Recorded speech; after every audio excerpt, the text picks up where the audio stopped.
Mahilig ka ba sa malutong? Well, this recipe is for you.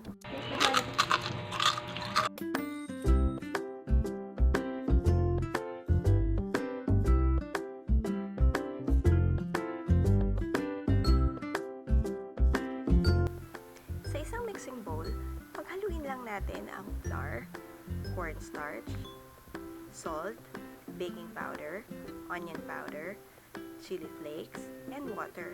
By the way, yung chili flakes, optional to. Pwede rin kayong gumamit ng ground black pepper.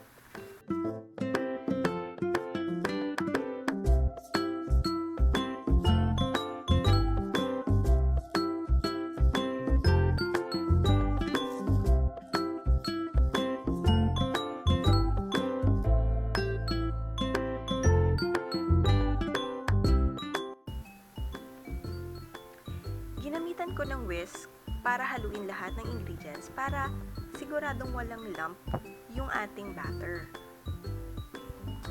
Pag nahalo na natin mabuti ang ating batter, ididip na natin yung kangkong leaves and then ipa-fry.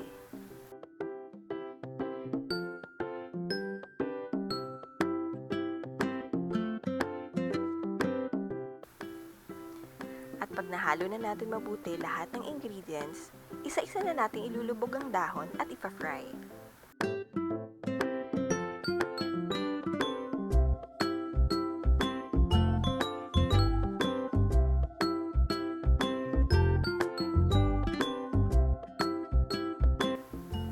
Hindi ko ino-overcrowded ang pagpa-fry ng kangkong chips para maiwasan silang magkadikit-dikit para yung both sides malutong. At kailangan din natin itong baliktarin kapag luto na yung kabila.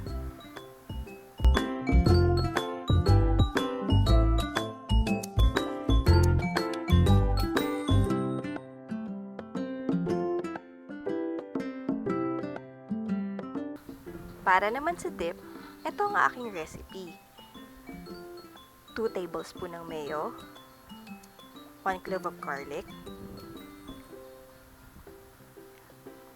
a pinch of salt, a dash of pepper, and 1 teaspoon ng honey.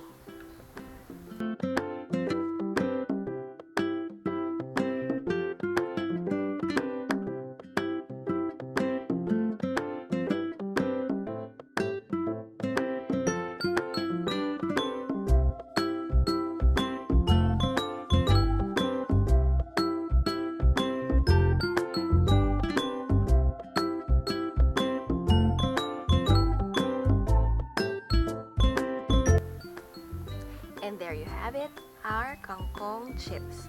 Mura at madaling gawin.